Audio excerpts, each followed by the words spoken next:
창세기 11장 오늘 읽은 31절에 보면 아브라함의 아버지 데라가 갈대아 우르 지역을 떠나서 가나안 땅으로 가고자 합니다.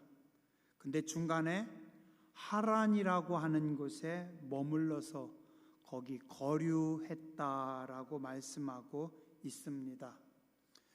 우리는 보통 창세기 12장 1절 이하의 말씀을 통해서 아브라함이 믿음의 조상임을 분명히 알고 있습니다.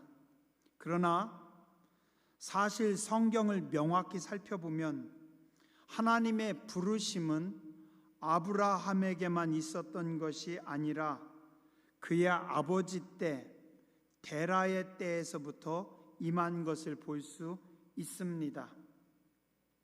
그의 아버지 데라가 어떻게 고향을 떠났는지 정확히는 모르지만 성경의 말씀들을 통해서 우리가 몇 가지 사실만큼은 분명히 알 수 있습니다. 고대 전승을 통해서 아브라함의 아버지 데라는 우상장사였다라고 합니다. 또 하나, 데라는 자기 생전에 자기 목전에서 아들 하란을 잃고 갈대아 우르를 떠났습니다. 그래서 오늘 말씀에 28절에 보니 하란은 그 아비 데라보다 먼저 고향 갈대아인의 우르에서 죽었다. 그러니까 데라가 살아있을 때 그의 아들 한 명이 먼저 죽었습니다. 그리고 오늘 말씀의 31절에 보면 그가 나아간 목적지가 가나안 땅이었다라고 성경은 기록하고 있습니다. 자, 조금만 더 생각해 보죠. 아브라함의 아버지 데라에게는 3명의 아들이 있었습니다. 창세기 11장 26절에 3명의 아들이 있다라고 하고 아브라함, 나홀, 하란 이 3명이다라고 말씀합니다. 우리는 아브라함의 이름이 첫 번째 기록되어 있어서 쉽게 아브라함이 장자가 아니었나라고 생각하는데 사실은 아브라함이 장자가 아닙니다. 왜요? 성경의 여러 기록들을 볼 때 아브라함의 아버지 데라가 죽은 나이가 205세입니다. 아브라함이 하란을 떠날 때가 75세. 그렇다면 데라가 아브라함을 낳은 시기는 대략 한 130살 전후. 근데 오늘 창세기 11장 26절에 보면 70세 때부터 그의 아버지가 70살부터 아들들을 낳았다라고 기록합니다. 그리고 아브라함은 130살쯤 돼서 낳은 것으로 봅니다. 그러면 기록상 아브라함만 앞으로 기록을 했을 뿐이지 사실은 아브라함이 둘째나 막내 아니었을까? 그리고 대개의 경우는 거의 막내로 봅니다. 그러면 왜 아브라함이 첫째가 아닌데 아브라함의 이름을 첫 번째 기록하고 있냐? 장자여서가 아니라 아브라함이 믿음의 조상이기 때문에 아브라함을 앞에 기록하고 있습니다. 아까도 말씀드렸듯이 창세기 11장 28절에 아브라함의 아버지 데라는 갈대아 우르 지역에서 자기 생전에 아들을 먼저 떠나보냅니다. 자, 아브라함의 아버지 데라, 그는 왜 갈대아 우르를 떠났을까요? 정확한 이유를 성경은 기록하고 있지 않지만 2가지 추측은 가능합니다. 첫 번째, 자기 아들 장자가 자기 생전에 먼저 죽음으로 인해서 큰 충격을 받고 낙심했다. 그때 아브라함의 아버지 데라가 살던 땅은 갈대아 우르입니다. 갈대아 우르 지역은 어떤 지역이냐면 세계 4대 문명의 발상지 중에 한 곳. 그 옛날에 가장 풍요롭고 가장 넉넉하고 가장 살기 좋았던 땅, 풍요롭고 넉넉하고 살기 좋았던 땅에서 우상을 만들어서 팔고 살았는데 그곳에서 자기 아들을 하나 잃고 그리고 그곳을 떠난 겁니다. 자, 그 다음에 또 하나, 그 아버지 데라가 목적지가 분명히 있었다라는 겁니다. 어디요? 목적지가 가나안 땅이다. 자, 이 가나안 땅은 어디입니까? 그 아들 믿음의 조상 아브라함이 하나님께 약속의 말씀을 받아서 아브라함이 간 목적지가 가나안 땅입니다. 그런데 신기하게도 아브라함의 아버지 데라가 그 가나안 땅을 향해 가고자 하더니 중간에 멈춰서 하란 땅에서 살았다라고 기록합니다.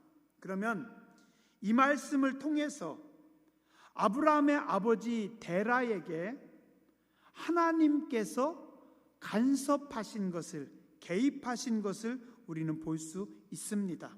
왜요? 데라의 목적지가 가나안 땅이었다라고 성경은 기록하고 있고 또 그 아들 아브라함의 목적지도 가나안 땅이었기 때문에, 그럼 어떤 방식으로든지 하나님의 부르심과 인도하심이 아브라함의 아버지 데라에게도 있었던 겁니다. 자, 그런데 데라는 하나님의 인도하심을 받아서 약속의 땅 가나안 땅으로 가다가 중간 지점인 하란에서 멈춰버립니다. 그리고 무슨 이유인지는 모르겠지만 그 하란에 머물러서 거기서 거류해서 삽니다. 그리고 거기서 살다가 데라는 거기서 죽습니다. 그리고 나서 그의 아들 아브라함에게 창세기 12장 1절 이하에 보면 하나님께서 나타나셔서 말씀하셨고, 데라의 3명의 아들 중에 1명의 아들은 죽었고 1명의 아들은 그 땅에 그냥 살고 또 한 아들인 아브라함만 누구를 데리고 죽은 아들 하란의 아들, 그러니까 자기 장조카겠죠. 장조카 롯을 데리고 어떻게 해요? 다시 그곳에서 일어서서 아버지가 가려고 하다가 멈춘 땅, 그리고 아버지가 바라봤던 그 가나안 땅을 향해서 갑니다. 아버지 데라가 받은 사명의 길을 온전히 순종하지 못했더니 그 아들 아브라함이 다시 받고 순종하는 것을 볼 수 있습니다. 히브리서 11장은 믿음장이라고 합니다. 믿음의 사람들, 하나님의 사람들이 약속의 말씀을 듣고 믿음으로 승리한 것을 기록합니다. 그래서 히브리서 11장에는 믿음의 거장들이 나오는데 11장 8절에 보면 아브라함에 대해서 말씀하길 이렇게 말씀합니다. 믿음으로 아브라함은 부르심을 받았을 때 순종하여 장래의 유업으로 받을 땅에 나아갈새 갈 바를 알지 못하고 나아갔다 라고 기록합니다. 아브라함은 어떻게 해요? 믿음으로 부르심을 받아서 순종함으로 장래 하나님이 약속하신 약속의 땅으로 갔다. 그런데 한마디 더 기록하고 있습니다. 뭐라고요? 갈 바를 알지 못하고 갔다. 자, 그러면 아브라함의 아버지 데라는 목적지가 어디인지를 하나님으로부터 받았어요. 목적지가 가나안 땅이라는 것을 받았는데 그 가나안 땅을 향해 가다가 하란에서 멈춰버렸어요. 근데 그의 아들 아브라함은 목적지가 분명히 어딘지 몰라요. 목적지도 모르고 하나님께서 일어나서 떠나서 가라라고 말씀하시니까 그대로 순종했고, 성경은 그것을 믿음의 사람이다, 믿음으로 행했다라고 기록하고 있습니다. 그래서 아브라함을 믿음의 조상으로 올립니다.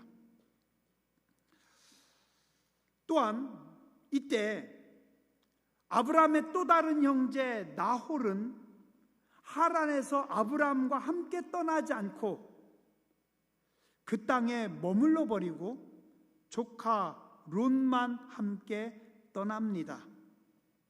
자, 이 말씀을 통해서 하나님은 아버지에게 말씀했는데 아버지가 하나님의 말씀을 받지 않았더니 그 아들에게 다시 말씀하고 그리고 그 아들을 통해서 하나님의 약속을 이루시는 것을 볼 수 있습니다. 저희 어머니가 결혼하시기 전에 용문산 기도원에서 은혜를 받고 주의 일을 한다고 작정하셨대요. 그런데 어찌어찌 하다 보니까 주의 일을 하지 못하고 시집 가고 그리고 또 결혼해서 살기 바쁘셨더니 어느 순간 하나님께서 그 아들을 불러가지고 목회자로 삼았다고, 제가 목사가 되고 나서 어머니가 말씀하시더라고요. 내가 주의 일을 해야 되는데 못했더니 하나님께서 너를 부르셨구나. 저 옆에 어느 목사님 예전에 그런 고백을 하더라고요. 자기 아버님이 젊을 때 군대에서 은혜를 받았대요. 그리고 고향에 돌아와서 고향 땅에 교회를 세우고 그리고 교회를 열심히 섬겼대요. 근데 뭔가 하다가 신앙생활에 좀 실망했대요. 그래서 실망해서 신앙생활을 멈춰버렸답니다. 그리고 교회를 안 다녔대요. 그랬더니 그 아들이 고등학교 때 은혜를 받고 그리고 신학을 가가지고 목사가 된 겁니다. 아버지가 나중에 고백을 하더래요. 내가 젊어서 예수를 믿고 교회를 동네에 세웠다가 시험 들어서 멈췄었는데 네가 아들이 목회자가 됐구나. 그래서 하나님께서 다시 불러 내시는 걸 봤습니다. 오늘 창세기 12장 1절에 하나님께서 그 아들 아브라함을 다시 부르십니다. 너는 너의 고향과 친척과 아버지의 집을 떠나라. 고향, 친척, 아버지 집, 익숙한 땅, 너의 의지, 너의 든든한 삶의 터전, 너의 삶의 자리를 버리고 이제는 누구를 따라서요? 하나님을 따라서, 하나님의 말씀을 따라서 나아가라라고 말씀하십니다. 이때가 언제냐면 지금으로부터 대략 한 4천여 년 전 시대입니다. 이때는요 법이 없었어요. 이때는 고향 떠나면 어떤 일 당해도 모릅니다. 안전함 없었어요. 모든 엄청난 위험과 죽음의 위협이 기다리고 있는데 그럼에도 불구하고 아브라함은 아버지는 가다가 멈췄는데 아브라함은 다시 순종해서 그 길로 갑니다. 자, 오늘 만약에 하나님께서 여러분들에게 나타나셔서 여러분의 재산을 다 처분하고 고향 땅, 본토, 친척을 떠나서 저기 러시아 땅 블라디보스토크로 가라, 아니면 만주나 저기 중국 땅으로 가라, 아니면 어딘지 알지 못하지만 무조건 재산 다 처분해가지고 떠나서 가라 라고 명령하시면 여러분들은 어떻게 하실래요? 오늘 성경은 말씀합니다. 아브라함은 하나님의 약속의 말씀을 붙잡고 순종했다. 오늘 말씀의 4절에 보니 이에 아브라함이 여호와의 말씀을 따라갔다. 아브라함이 하나님의 말씀을 붙잡고 결단하고 따라갔다. 이게 믿음의 길입니다. 이게 신앙의 길입니다. 오늘날 수많은 사람들이 하나님을 믿는다고 고백합니다. 믿음으로 산다고 합니다. 말씀대로 산다고 합니다. 과연 그럴까요? 과연 오늘 우리는 믿음으로 살아가고 있나요? 얼마나 말씀대로 살까요? 오늘도 수많은 사람들은 머뭇하고 있습니다. 아직도 주춤하고 있습니다. 두려워요. 어떤 어려움이 있는지 몰라요. 어떤 문제가 있는지 몰라요. 겉은 순종하고 있는데, 경건의 모양은 있는데 경건의 능력은 부인할 때가 많이 있습니다. 하나님의 축복은 말씀을 받는 자가 누리는 것이 아닙니다. 믿음으로 순종하는 자가 누리는 것입니다.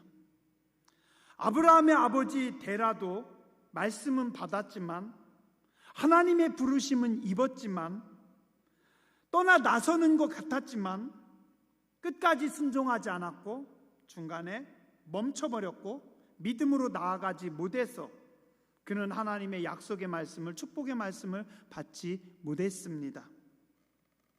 누가복음 9장 62절에서 예수님께서 말씀하십니다. 예수께서 이르시되 손에 쟁기를 잡고 뒤를 돌아보는 자는 하나님의 나라에 합당하지 아니하니라. 오늘 여러분들은 손에 쟁기를 잡고 주춤주춤하고 계십니까? 아니면 내 생각, 내 경험, 내 뜻을 따라 여기 머물러 있습니까? 아니면 약속의 땅을 향해 나아가고 계십니까? 믿음으로 순종할 때, 말씀을 따라 나아갈 때 축복의 사람, 하나님의 약속을 누리는 사람들, 하나님이 주신 기업을 누리는 백성들이 되는 줄 믿습니다. 기도하겠습니다.